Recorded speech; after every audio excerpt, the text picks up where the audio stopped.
സ്നേഹപൂർവ്വം സാന്ത്വനസ്പർശം എന്ന കൂട്ടായ്മയോടൊപ്പമാണ് ഞാനുള്ളത്. വിശപ്പ് രഹിത നാട് എന്നാണ് ഈ കൂട്ടായ്മയുടെ പ്രധാന ലക്ഷ്യം. കേരളം നടുങ്ങി നിൽക്കുന്ന ഈ സാഹചര്യത്തിൽ വയനാട്ടിലും കേരളത്തിൻ്റെ പല ഭാഗത്തും പ്രകൃതി വളരെയധികം രൂക്ഷമായിക്കൊണ്ടിരിക്കുന്ന ഈ സാഹചര്യത്തിൽ നിരവധിയായ ജീവകാരുണ്യ പ്രവർത്തനം നടത്തിയ ഈ കൂട്ടായ്മ ഭക്ഷണവസ്തുക്കളായിട്ടും വസ്ത്രങ്ങളും എല്ലാം ശേഖരിച്ചുകൊണ്ട് വയനാട്ടിലേക്ക് പുറപ്പെടാനുള്ള ഒരു സാഹചര്യത്തിലാണ്. ഈ കൂട്ടായ്മയുടെ ഈ പ്രവർത്തനങ്ങളുമായിട്ട് നിങ്ങൾ എല്ലാവരുടെയും സഹകരണം അഭ്യർത്ഥിക്കുകയാണ്. എല്ലാവർക്കും നമസ്കാരം. കേരളം വലിയ ഞെട്ടലോട് കൂടിയാണ് വയനാട്ടിലെ ഉരുൾപൊട്ടലിനെ കുറിച്ച് അറിഞ്ഞത്. ആ ഉരുൾപൊട്ടലിൽ സ്നേഹപൂർവ്വം സാന്ത്വനസ്പർശം എന്ന ജീവകാരുണ്യ കൂട്ടായ്മ വളരെയധികം ദുഃഖം രേഖപ്പെടുത്തുകയാണ്.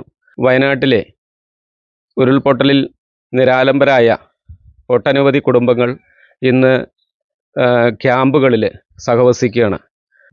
ആ ക്യാമ്പുകളിൽ വസിക്കുന്ന സഹോദരങ്ങൾക്ക് ആവശ്യമായിട്ടുള്ള വസ്ത്രങ്ങൾ, അതുപോലെ തന്നെ പിഞ്ചു കുട്ടികളടക്കം സ്ത്രീകളടക്കം ഒട്ടനവധി പേര് അവിടെ താമസിക്കുന്നുണ്ട്. അവർക്ക് ആവശ്യമായിട്ടുള്ള ദൈനംദിന വൃത്തികൾക്ക് ആവശ്യമായിട്ടുള്ള വസ്ത്രങ്ങളും ഭക്ഷണ സാധനങ്ങൾ ഉൾപ്പെടെയുള്ള സാധനങ്ങളാണ് ഞങ്ങൾ ശേഖരിച്ചുകൊണ്ട് കൊടുക്കാൻ ഉദ്ദേശിക്കുന്നത്.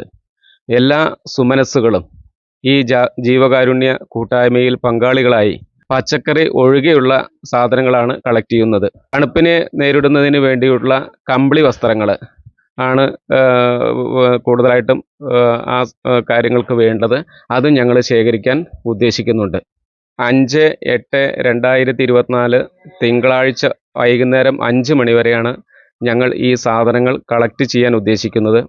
കരിമ്പ പനയമ്പാടത്തുള്ള പൊൻപുലാവിൽ ബിൽഡിങ്ങിലുള്ള സ്നേഹപൂർവ്വം സാന്ത്വനസ്പർശം കൂട്ടായ്മയുടെ ഇതിനു വേണ്ടി സജ്ജീകരിച്ച റൂമിലാണ് ഈ സാധനങ്ങൾ ഞങ്ങൾ കളക്ട് ചെയ്യുന്നത്. സഹകരിക്കാൻ തയ്യാറുള്ളവർ അവർ നൽകുന്ന സാധനങ്ങൾ ഈ ദിവസങ്ങൾക്കുള്ളിൽ കരിമ്പ പനയമ്പാടത്തുള്ള സ്നേഹപൂർവ്വം സാന്ത്വനസ്പർശം കൂട്ടായ്മയുടെ ഈ ഓഫീസിൽ സാധനങ്ങൾ എത്തിച്ചു തരണമെന്ന് ഈ അവസരത്തിൽ നിങ്ങളോട് വിനീതമായി അഭ്യർത്ഥിക്കുകയാണ്.